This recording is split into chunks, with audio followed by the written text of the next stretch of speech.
முன்னாள் முதலமைச்சர், நாளைய முதலமைச்சர்,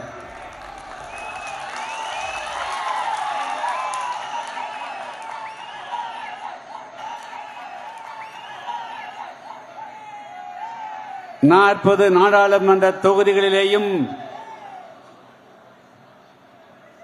தென்காசி தொகுதியிலே போட்டியிடுகின்ற நான் உட்பட, என்னை உட்பட வெற்றி பெற வைத்து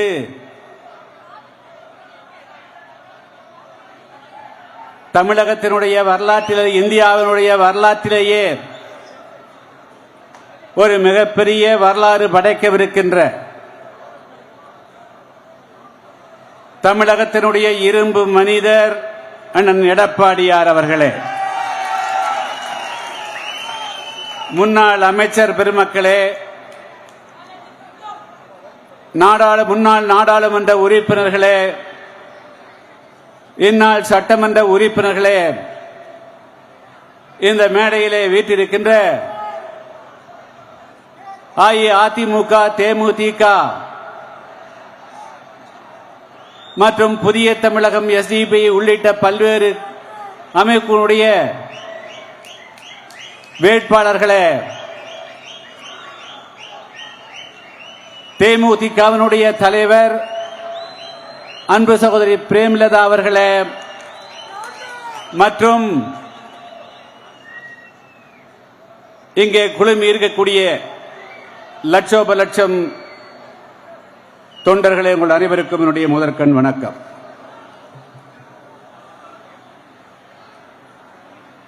சில நாட்களுக்கு முன்பு வரையிலும் சொல்லிக் கொண்டிருந்தார்கள்,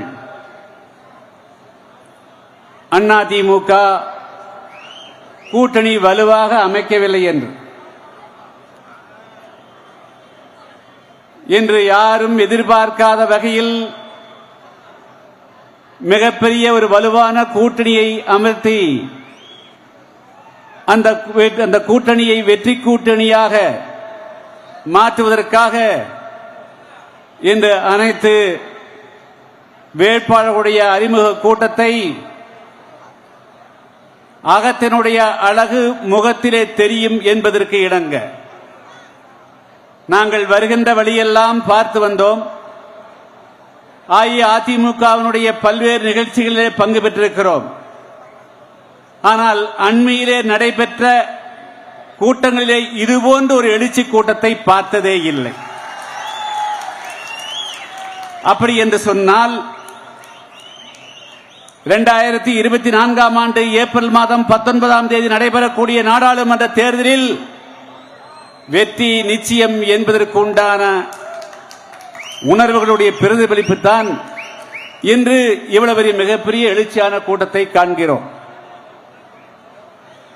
2024ஆம் ஆண்டு நாடாளுமன்ற தேர்தல் மிகப்பெரிய ஒரு சவாலானது. பல வருடங்களுக்கு பிறகு இன்று மும்முனை போட்டியாக களத்திலே நாம் காண்கிறோம். ஆனால் எத்தனை முனை போட்டியாக இருந்தாலும் இன்று முதல் அணியாக இருப்பது அஇஅதிமுகவுடைய தலைமையிலே அமைய பெற்றக்கூடிய நம்முடைய கூட்டணி தான். 2019ஆம் ஆண்டு நாடாளுமன்றத்தில் நடைபெற்ற தேர்தலில்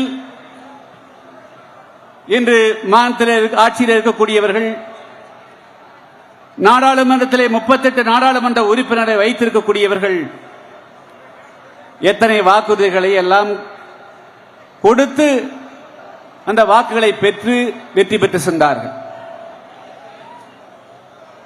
இதை பல்வேறு ஊடகங்கள் வாயிலாக லட்சக்கணக்கான கோடிக்கணக்கான மக்கள் பார்த்துக் கொண்டிருப்பீர்கள். இங்கு இருக்கக்கூடிய நம்முடைய அஇஅதிமுக, புதிய தமிழகம், தேமுதிக உள்ளிட்ட கூட்டணி கட்சியினுடைய நண்பர்களுக்கெல்லாம் நேரடியாக நீங்கள் பார்ப்பீர்கள். ஆனால் தமிழக மக்கள், வாக்காளர் பெருமக்களுக்கு நாங்கள் கேட்க விரும்புவது, அவர்களுக்கு எத்தனை வாக்குறுதிகளை கொடுத்தார்கள்? அவர்கள் கொடுத்த ஒரு வாக்குறுதியை கடந்த 5 ஆண்டு காலத்தில் அவர் நிறைவேற்றியிருக்கிறார் என்பதை எண்ணிப்பார். ஒரே ஒரு வாக்குறுதி, நீட் தேர்வை ரத்து செய்வோம், எங்களுக்கு வாக்களியுங்கள், நீட் தேர்வை ரத்து செய்வோம் என்று சொன்னார்கள். நீட் தேர்வை ரத்து செய்து கொடுத்தார்களா? நீட் தேர்வை ரத்து செய்து கொடுத்தார்களா? இல்லை. மீண்டும் சட்டமன்ற தேர்தலிலே வாக்கு வாங்கினார்கள். நாங்கள் நாடாளுமன்ற தேர்தலிலே மட்டுமல்ல, சட்டமன்றத்திலே வாக்கு போட்டு நாங்கள் வெற்றி பெற்று முதலமைச்சரானால், ஆட்சியை பிடித்தால் முதல் கையெழுத்து போடும் என்று சொன்னார்கள். நாடாளுமன்ற தேர்தல் முடிவிட்டு அடுத்த தேர்தல் வைந்து விட்டது. 5 ஆண்டு காலம் ஆட்சி பொறுப்புக்கு வந்து 3 ஆண்டு காலம் ஆகிவிட்டது. அவர்கள் கொடுத்த வாக்குறுதியை காப்பாற்ற முடிந்ததா?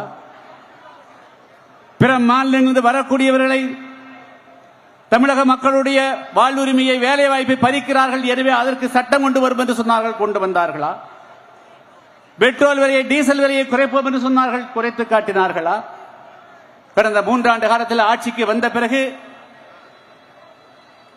அப்பொழுது கொடுத்த 2019 கொடுத்த வாக்குறுதியை நிறைவேற்றவில்லை, 2021 கொடுத்த வாக்குறுதியை நிறைவேற்றவில்லை. மின்கட்டத்தை உயர்த்தினார்கள், வீட்டு வரியை உயர்த்தினார்கள், சொத்து வரியை உயர்த்தினார்கள், எல்லாவற்றையும் உயர்த்தி விட்டார்கள். தமிழக மக்களுடைய வாழ்வாதாரம் மட்டும் முன்னேறவில்லை. என்று அவர்கள் வாக்கு கேட்பதற்கு எந்த முகத்தை வைத்துக் கொண்டு உள்ளே செல்வார்?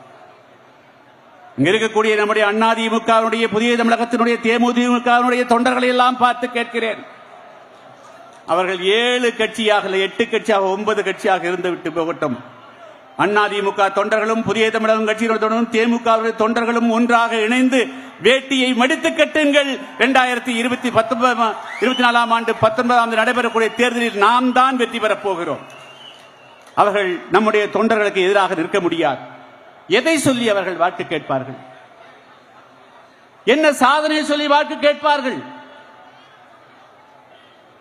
அவர்கள் சொல்லுவதற்கு எதுவுமே இல்லை என்று சொன்னால் அவர்கள் செய்தது எதுவுமே இல்லை. அதே போலதான் மத்தியிலே ஆட்சி இருக்கக்கூடியவர்கள் கூட்டணியை அமைத்திருக்கிறார்கள். அவர்கள் 10 ஆண்டு காலத்தில் ஏற்கனவே பிரதமராக இருந்தவர்கள். மீண்டும் வேண்டும் என்று சொல்லுகிறார்கள். மீண்டும் எதற்காக வேண்டும்? எதற்காக பிரதமராக வேண்டும்? தமிழ்நாட்டுக்கு கடந்த 5 ஆண்டு காலத்தில், 10 ஆண்டு காலத்தில் என்ன ஒரு காரியத்தை செய்தே சொல்ல, ஒரு நன்மையை செய்தே சொல்ல. இந்த திட்டத்தை தமிழ்நாட்டுக்கு நாங்கள் கடந்த 10 ஆண்டு காலத்தில் கொண்டு வந்தோம் என்று சொல்வதற்கு என்ன இருக்கிறது? எனவே நாம் நம்பிக்கையோடு இந்த தேர்தலை சந்தித்தால் 40 நாம் உறுதியாக வெற்றி பெறுகிறோம் என்பதை இந்த நேரத்தில் என்ன சொல்லிக்கொள்ள விரும்புகிறேன். 33 நாடாளுமன்ற தொகுதிகளே இரட்டை இலை சின்னம், 5 முரசு. எனக்கு இன்னும் சின்னம் திங்கள் அல்லது புதன்கிழமைக்குள் ஒதுக்கப்படும். நான் உங்களை எல்லாம் கேட்டுக்கொள்வது, கூட்டணி கட்சியினுடைய நண்பர்களுடைய சின்னம் வேறு வேறாக இருக்கலாம், ஆனால் எண்ணம் ஒன்றுதான் என்பதை மட்டும் தெளிவுபடுத்த விரும்புகிறேன். எல்லோருடைய எண்ணமும் இந்த தேர்தலில் அஇஅதிமுக, தேமுதிக, புதிய தமிழகம், எஸ்டிபி கூட்டணி கட்சியினுடைய வேட்பாளர்களை வெற்றியடைய வைக்க வேண்டும் என்பது ஒன்றேதான். மேலும் நம்முடைய தொண்டர்களுக்கெல்லாம், நம்முடைய நிர்வாகிகளுக்கெல்லாம் வைக்கக்கூடிய வேண்டுகோள், இது வெறும் நாடாளுமன்ற தேர்தலாக மட்டும் நீங்கள் பார்க்காது. கண்மூடி கண் திறப்பதற்குள் சட்டமன்ற தேர்தல் வந்துவிடும். எடப்பாடியார் அவர்களை முதலமைச்சராக்க வேண்டும்.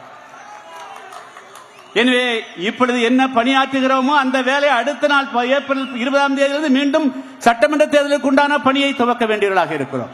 எனவே இந்த பணியும் அந்த பணியும் பிரித்து பார்க்க முடியாது, பார்க்கவும் கூடாது. எனவே இதில் பெறக்கூடிய வெற்றி தான் 2026 பெறக்கூடிய வெற்றிக்கு உண்டான செமிஃபைனல்ஸ். எனவே செமிஃபைனல் வெற்றி பெற்று ஃபைனலுக்கு போகணும். அதனால இதில் 20 நாளோ 25 நாளோ அந்தந்த கிராமங்கள், வாக்குச்சாவடிகளில், கிராமங்களில், ஒன்றிய அளவில் நம்முடைய கூட்டணி கட்சிகளுக்கிடையே ஒரு மிகப்பெரிய நெருக்கத்தை உருவாக்கி நாம் பணியாற்ற வேண்டும் என்பதுதான் என்னுடைய வேண்டுகோள்.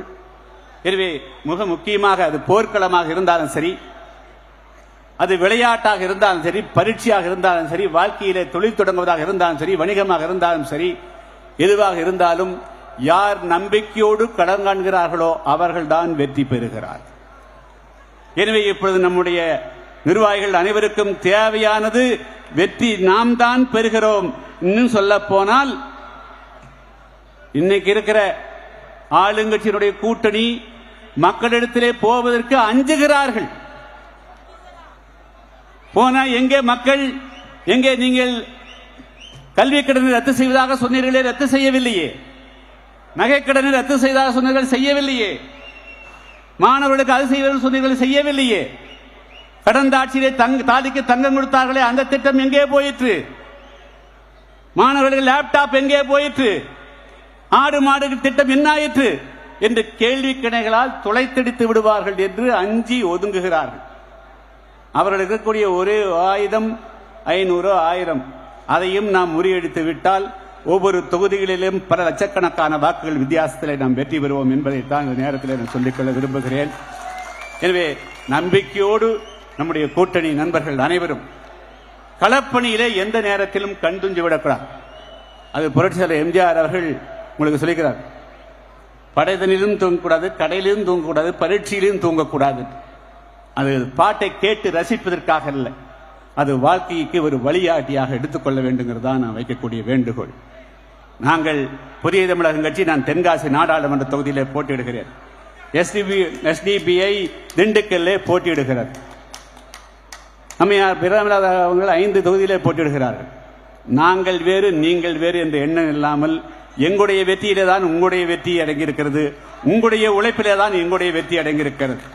எனவே நாளை அனைவரும் வெற்றி பெறுகின்ற பொழுது அஇஅதிமுகவினுடைய வெற்றி வேட்பாளர்கள் அனைவரும் வெற்றி பெற்றார்கள் என்றுதான் போற்றப்படும். எனவே அந்த உணர்வோடு அனைவரும் நம்பிக்கையோடு ஒருங்கிணைந்து பணியாற்றுவோம். அடுத்த கூட்டம் நடக்கின்ற பொழுது அது வெற்றி விழா கூட்டமாக இருக்க வேண்டும் என்று மட்டும் கேட்டுக்கொண்டு அனைவருக்கும் நன்றி கூறி விடைபெறுகிறேன். வணக்கம்.